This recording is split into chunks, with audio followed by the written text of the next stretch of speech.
Најпрвен добар ден на сите, благодарам за присуството на пресконференцијата.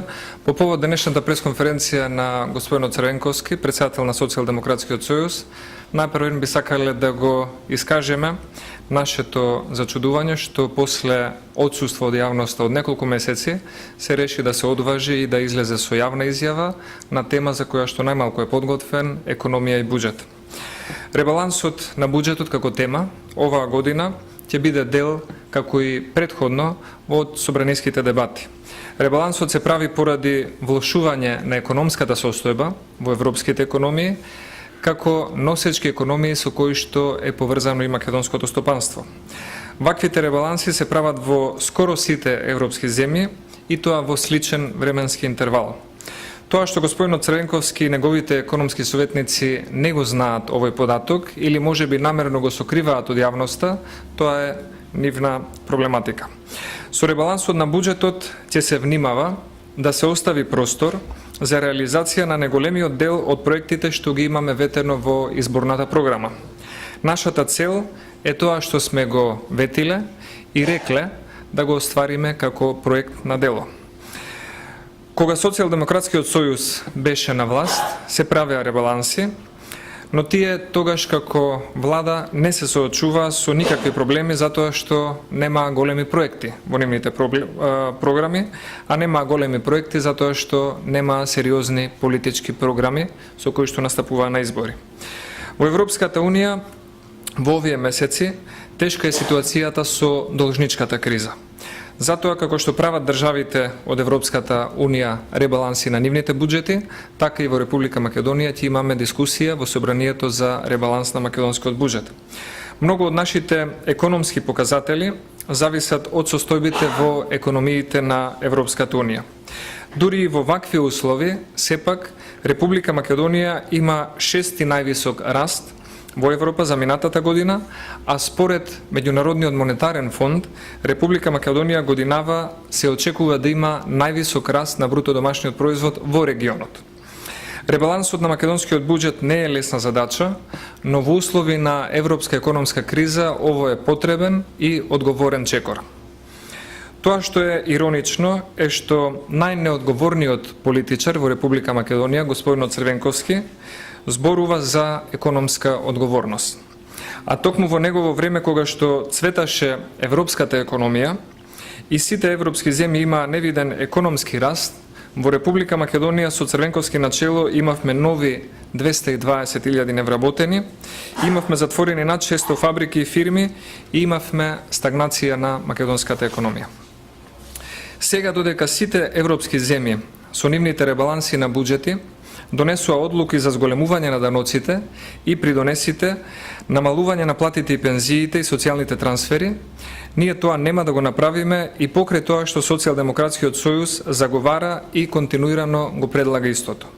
Значи, во Република Македонија ќе се прави ребаланс на буџетот, но нема да има зголемување на даноци, нема да има отпуштање на работници, нема да има кратења на пензии и нема да има намалување на земјоделските субвенции. Буџетот е во добра кондиција, ние сме една од најмалку задолжените држави во Европа, со долг од само 25,9% од бруто домашниот производ. За споредба, времето на господинот Црвенковски, Република Македонија имаше задолженост од 39% од бруто домашниот производ.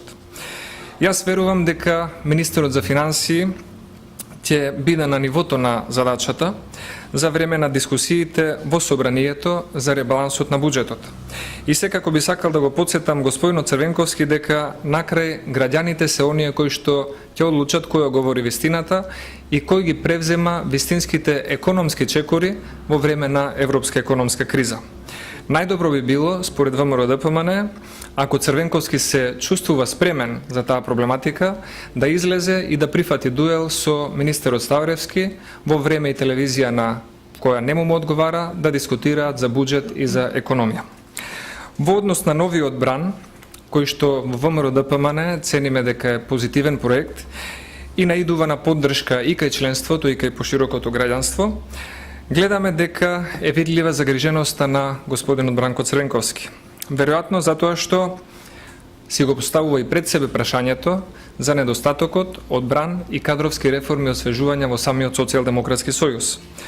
Од тука доаѓа и неговата загриженост, затоа што во Социјалдемократскиот сојуз се погласни се барањата за промени, за одговорност и за кадровски освежувања после 6 изгубени последователни избори.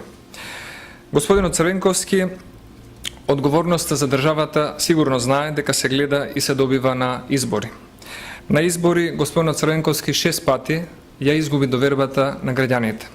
Може би се уште ужива довербата во неговата партија, но она што е најважно за нас е дека и граѓаните и членовите на партијата се уште уживаат голема доверба во господинот Груевски и токму таквите кадровски, партиски и државни освежувања се уште еден мотив за да работиме заеднички и таа наша заедничка доверба да ја преточуваме во добри дела и проекти за Република Македонија.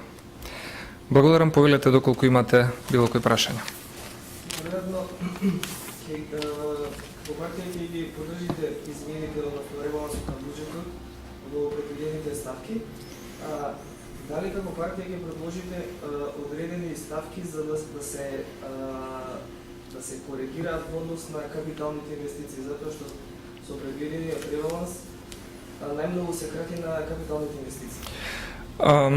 Тоа што ќе го имаме како дискусија во собранието ќе биде можност да видиме кои се они опции што ги нуди приходната страна на буџетот, за да можеме да се договориме кој дел од расходната страна на буџетот е приоритетен. Како што кажав, за нас приоритет има 4 нешта. Прво, да не се зголемуваат даноците. Второ, услугите кои што државата и буџетот ги даваат кон пензионерите, вработените, социјалните трансфери, земјоделските субвенции да останат на задоволително ниво. И трето, да можеме да имаме во останатиот дел од буџетскиот капацитет, да имаме простор за остварување со помала или поголема динамика на одреден дел од капиталните проекти. Свесни сме дека во ваква економска европска криза нема да можеме да одговориме целосно на она што е наша замисла, но сигурни сме дека со зголемена дисциплина би можеле во иднина со подобрување на економската ситуација да ги оствариме и сите заложби.